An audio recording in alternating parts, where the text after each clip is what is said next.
Hello, my lovely viewers and subscribers. Assalamu alaikum. আমার channel cooking স্টুডিওর এই এপিসোডে আমি আপনাদেরকে ঢাকাইয়া চিকেন তেহারি তৈরি করে দেখাবো। এই চিকেন তেহারিটা খুবই সহজে তৈরি করা যায়, তেমন একটা ইনগ্রিডিয়েন্টসও লাগে না, অথচ অনেক বেশি টেস্টি। এবারের ঈদে আপনারা এটা ট্রাই করতে পারেন।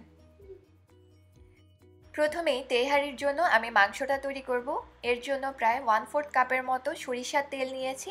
আপনারা চাইলে সয়াবিন তেল দিয়েও করতে পারেন, তবে এই রান্নার বিশেষত্বই হচ্ছে এটায় সরিষার তেল ব্যবহার করা হয়।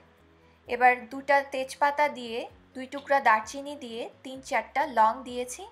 দিচ্ছি 3-4টা এলাচ, সেই সাথে 1/4 কাপের মতো পেঁয়াজ বাটা। দিচ্ছি 1 টেবিল চামচ আদা বাটা, 1/2 টেবিল চামচ রসুন বাটা, সেই সাথে দিচ্ছি 2 টেবিল চামচ পরিমাণ টক দই। টক দইটা আমি আগে থেকে একটু চামচ দিয়ে ফেটে তারপরে ব্যবহার করেছি। দিচ্ছি একটা বড় কালো এলাচ, 1/4 চা চামচের মতো জয়ফল গুঁড়া আর 1/4 চা চামচ জয়ত্রী গুঁড়া। এবার এই মশলাটাকে ভালোভাবে কষিয়ে নিয়েছি। যখন তেলটা ওপরে ভেসে উঠেছে সেই পর্যায়ে ছোট টুকরা করে কাটা মুরগির মাংস 1/2 কেজি দিয়ে লবণ আর 1/2 চা চামচ গোলমরিচের গুঁড়া দিয়ে এই মাংসটাকে ভালোভাবে মশলার সাথে নেড়ে চেড়ে এটাকে কিছুক্ষণ কষিয়ে নিব। মাংসটা বেশ কিছুক্ষণ যখন কষানো হয়ে যাবে তখন এর মধ্যে আমি প্রায় 1/2 কাপের মতো পানি ব্যবহার করছি। আপনাদের চিকেনের সাইজ অনুযায়ী আপনারা যতটুকু সিদ্ধ হতে পানি দরকার ততটুকু দিয়ে তারপরে সিদ্ধ করে নেবেন। এবার আমি ঢাকনা দিয়ে দিব আর চিকেনটাকে পুরোপুরি সিদ্ধ করে নিব। আর সিদ্ধ হওয়ার মাঝে কিছুক্ষণ পরপর কিন্তু অবশ্যই নেড়ে দিবেন যেন নিচে লেগে না যায়। আমার চিকেনটা পুরোপুরি সিদ্ধ হয়ে এক্সট্রা যে পানি ছিল সেটা পুরোটাই শুকিয়ে গেছে। আপনাদের যদি এই পর্যায়ে চিকেনটা সিদ্ধ হওয়ার পরেও এক্সট্রা কোনো পানি চিকেনে থেকে যায়, সেই ক্ষেত্রে ঢাকনা ছাড়াই পানিটাকে একেবারে শুকিয়ে এভাবে ভুনা করে নেবেন। এবার চলে যাব রাইস রান্না করায়। এর জন্য 1/4 কাপের মতো সরিষার তেল নিয়েছি। সেই সাথে এর মধ্যে দিয়ে দিচ্ছি 1/2 কাপের মতো পেঁয়াজ কুচি।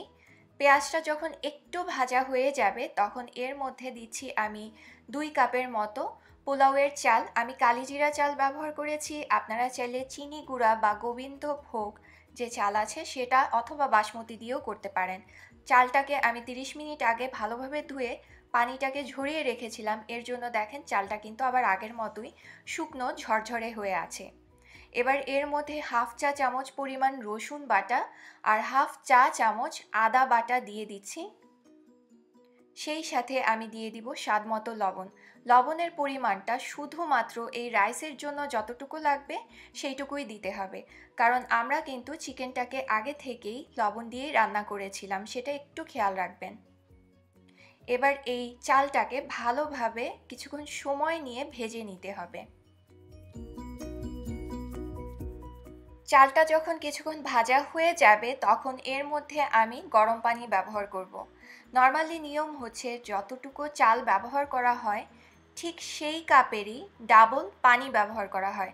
আমি যেহেতু 2 কাপ চাল দিয়েছি তার মানে হচ্ছে আমার 4 কাপ পানি ব্যবহার করতে হবে। তবে আমি 3 কাপ পানি ব্যবহার করব আর 1 কাপ লিকুইড দুধ ব্যবহার করব। তার মানে টোটাল আমার 4 কাপ হয়ে যাবে। আপনারা চাইলে গুঁড়া দুধটাকে গুলিয়েও 1 কাপ করে তারপরে ব্যবহার করতে পারেন, আবার চাইলে পুরোটাই পানি দিয়েও তৈরি করতে পারেন। এবার এই সব কিছু একত্রে একটু নেড়ে মিশিয়ে দিয়ে মাঝারি থেকে একটু হাই হিটে চুলার আঁচটা দিয়ে অপেক্ষা করব। যখন এরকম বুদবুদের মতো উঠতে থাকবে, বলক চলে আসবে আর রাইসটাও মোটামুটি দেখা যাবে, তখন আগে থেকে রান্না করা চিকেনটা দিয়ে দিতে হবে। এবার চিকেনটাকে এই রাইসের সাথে ভালোভাবে মিশিয়ে নিতে হবে। এখন আমি চুলার আঁচটা একেবারে কমিয়ে দিব। কমিয়ে একটা ঢাকনা দিয়ে ঢেকে দমে রেখে দিব 15 মিনিট। এই 15 মিনিটে ঢাকনা খোলা যাবে না, চুলার আঁচ বাড়ানোও যাবে না। আপনারা যে হাঁড়িটা ব্যবহার করবেন যদি সেটা পাতলা হয় সেই ক্ষেত্রে নিচে একটা তাওয়াও দিতে পারেন।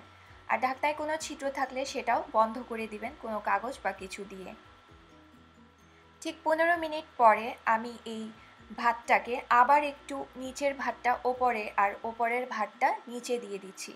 এতে করে ওপরের রাইসগুলো ভালোভাবে রান্না হয়ে যাবে। এখন আমি এর মধ্যে প্রায় 4 থেকে 5টা আস্ত কাঁচামরিচ ব্যবহার করব। আমি এগুলোকে ফাড়িনি, একেবারে আস্তই ব্যবহার করেছি শুধুমাত্র ফ্লেভারের জন্য। এবার 3-4 ফোঁটা গোলাপ জল আর 3-4 ফোঁটা কেওড়া জল দিয়ে দিচ্ছি। সেই সাথে দিচ্ছি 2 টেবিল চামচ ঘি। আপনারা হয়তো ভাবছেন সরিষার তেলের সাথে ঘিয়ের কম্বিনেশন এটা খেতে কেমন লাগবে। একটু দিয়েই দেখুন, খেতে বেশ ভালোই লাগবে।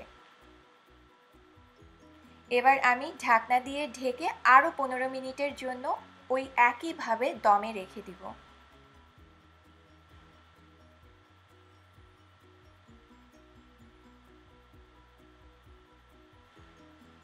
তেহারিটা পুরোপুরি হয়ে গেছে, আমি একটু সরিয়ে দেখাচ্ছি। দেখেন এটা কিন্তু নিচে থেকে একদমই লেগে যায়নি, আর রাইসটাও সুন্দর ঝরঝরা হয়েছে। এবার আমি একটা সার্ভিং ডিশে তুলে নিচ্ছি।